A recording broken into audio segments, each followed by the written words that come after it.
नमस्कार, आप देख रहे हैं प्राइम रिपोर्ट। देश में बवाल मचा हुआ है। हिंसक और भयंकर प्रदर्शन कई राज्यों में फैल चुका है। आगजनी हिंसा, तोड़फोड़ का भारी बवाल मचा हुआ है। यूपी, बिहार, राजस्थान, हरियाणा, तेलंगाना, मध्य प्रदेश और दिल्ली समेत देश के कई राज्यों में विवादित अग्निपथ के विरोध में प्रदर्शन उग्र हो गया है। ट्रेनों, बसों को आग लगा दी गई है। भारी तोड़फोड़ की गई है। बीजेपी के कई नेताओं के घरों और दफ्तरों में तोड़फोड़ व आगजनी की जा रही है। पुलिस भी लाठीचार्ज और फायरिंग कर रही है, जिससे कई लोगों की जानें जा रही हैं। देश में भयंकर और उग्र प्रदर्शन हो रहा है। इधर किसान संगठनों सहित कई संगठनों ने भी युवाओं के समर्थन में जोर शोर से प्रदर्शन करना शुरू कर दिया है। असल में ये सिर्फ प्रदर्शन नहीं है, ये पिछले 8 सालों में बेरोजगारी, महंगाई और सरकार की जन विरोधी नीतियों के खिलाफ उबल रहा ज्वार भाटा है, जो देश के युवाओं और जनता में असंतोष फैला रहा है।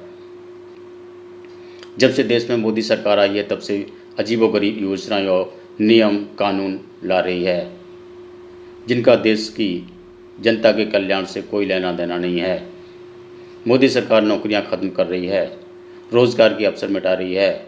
महंगाई ने देश की जनता की कमर तोड़ दी है। बेरोजगारी बढ़ती ही जा रही है। गरीबी और बढ़ती जा रही है। गरीब और गरीब होता जा रहा है। मध्यम वर्ग की कमर टूट चुकी है। देश के कुछ प्रतिशत लोग जो अमीर हैं और ज़्यादा अमीर होते जा रहे हैं। लोगों में असंतोष बढ़ता जा रहा है। एक नज़र डालते हैं कि अग्निपथ योजना क्या है।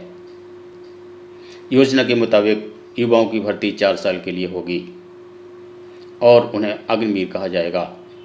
अग्निवीरों की उम्र 17 से 21 वर्ष के बीच होगी और इन्हें 30 से 40 हज़ार प्रतिमाह वेतन मिलेगा। योजना के मुताबिक भर्ती हुए 25% युवाओं को सेना में आगे मौका मिलेगा और बाकी 75% को नौकरी छोड़कर घर वापस लौटना पड़ेगा। केंद्र की अग्निपथ योजना के तहत इस साल 46,000 युवाओं को सशस्त्र बलों में शामिल किए जाने की योजना है। केंद्र सरकार की इस घोषणा के बाद से देश के अलग अलग राज्यों में इस अग्निपथ योजना के खिलाफ गंभीर असंतोष फैल रहा है। यह एक बड़ी अजीब योजना प्रतीत होती है। सेना में 4 साल के लिए युवाओं को भर्ती किया जाएगा। 6 महीने ट्रेनिंग में निकल जाएंगे। उसके बाद उन्हें बिना किसी अनुभव के सीधे देश की सीमाओं और संवेदनशील जगहों पर ड्यूटी के लिए भेज दिया जाएगा। अब सवाल यह उठता है कि अनुभवी सैनिक क्या हमारे दुश्मन पड़ोसी देशों के वेल ट्रेंड सैनिकों से सामना कर पाएंगे?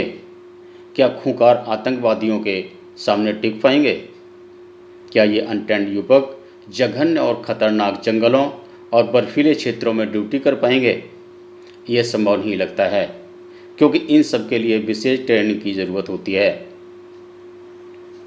तो क्या इन अनुभवहीन युवाओं को जानबूझकर मौत के मुंह में धकेला जाएगा? इसमें कोई शक दिखाई नहीं देता।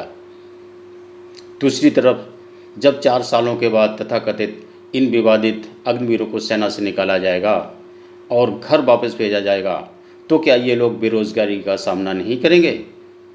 क्या भुखमरी का सामना नहीं करेंगे?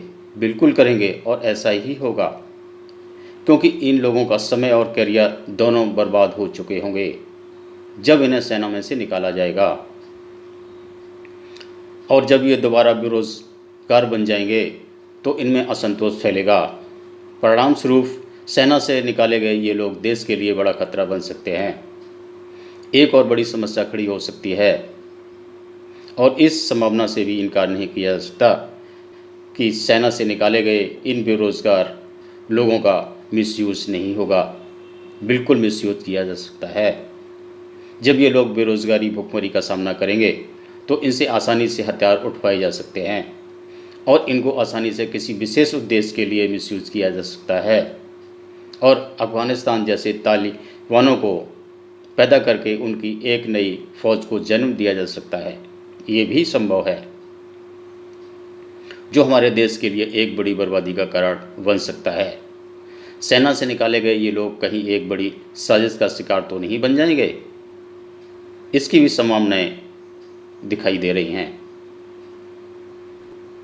अब तक हम सेना को बड़े सम्मान से देखते हैं। सेना को हम एक गौरवशाली और देशभक्त के नाम से जानते हैं। कहीं यह शब्द सेना से गायब ही न हो जाए, इसलिए हमें बड़े सतर्क रहने की ज़रूरत है। हमारे देश में पीएम और सीएम 70-80 सालों तक ही नहीं बल्कि लाइफ टाइम तक कुर्सी से चिपके रह सकते हैं। राष्ट्रपति अपने पद पर 80-90 साल तक बना रह सकता है। देश के नेता लाइफ टाइम तक मिनिस्टर बने रह सकते हैं। देश के बूढ़े और बुजुर्ग नेता एमएलए और एमपी का चुनाव लड़ सकते हैं।